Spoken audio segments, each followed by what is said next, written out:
as one of the biggest question marks of the draft truly started at number 3, where the Sixers took Baylor guard VJ Edgecombe. He joins a Philly squad that was really dealt with injuries all season long to Joel Embiid, Paul George, Tyrese Maxey, and Jared McCain, who was actually at the draft. I don't know if you guys caught this, rocking polka dot nails. Team President Daryl Morey spoke last night.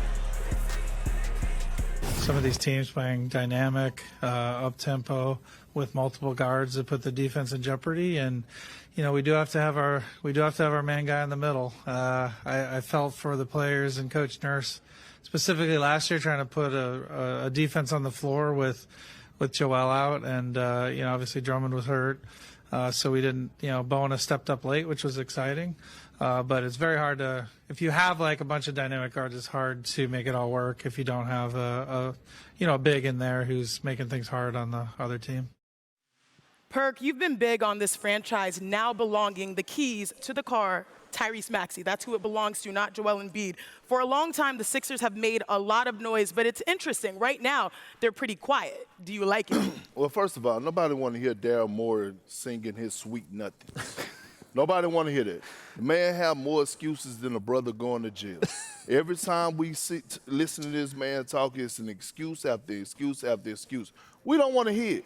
We know what you drafted. We want to see it. I want to see what Joel Embiid looks like, right? Which, by the way, he said he was going to be ready for training camp. Yeah, they said a lot of things. That's why I said we don't want to hear they sweet nothings. We want to see what they look like when training camp comes around. Is he going to be available? Is he going to be available to start of the season? That's what we want to see, especially with the East being wide open. Wendy, Bobby?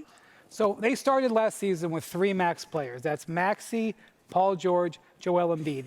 In that time since, they've added 3 quality guards. Jared McCain, who was looking like a Rookie of the Year candidate before he got hurt. Quentin Grimes, which is a very good midseason pickup. He really helped them. They got to get him re-signed. And now VJ Edgecombe. That is a roster that, in theory, should compete for the Eastern Conference. The problem is the in theory part. And we're just at the point where we just can't give the benefit of the doubt to the Sixers. We just have to wait and see, and that's all there is to it. Well, Bobby, you've been a former GM.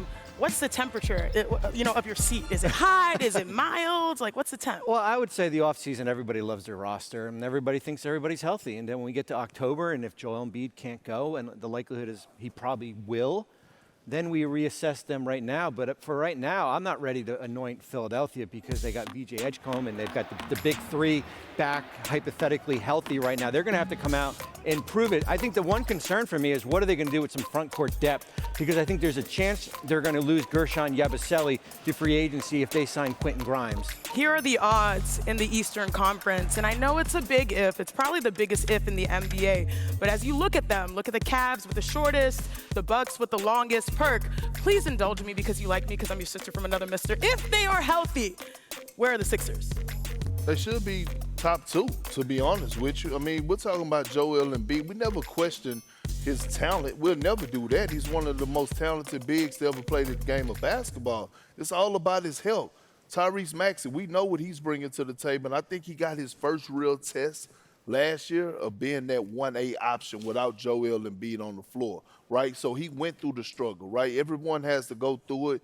And then Paul George, like, what are you going to do? That's another thing. Like, we hear you singing sweet nothings on your podcast. Like, you got to show up and play. Leave the podcast alone. No, I'm just telling you. Off season, it's all right. It's all right. Want to try to boast at what I look like. Keep them down, try to wear, I pull up long range. Jimmy with the heat, I'm on fire. It's NBA, it's too far.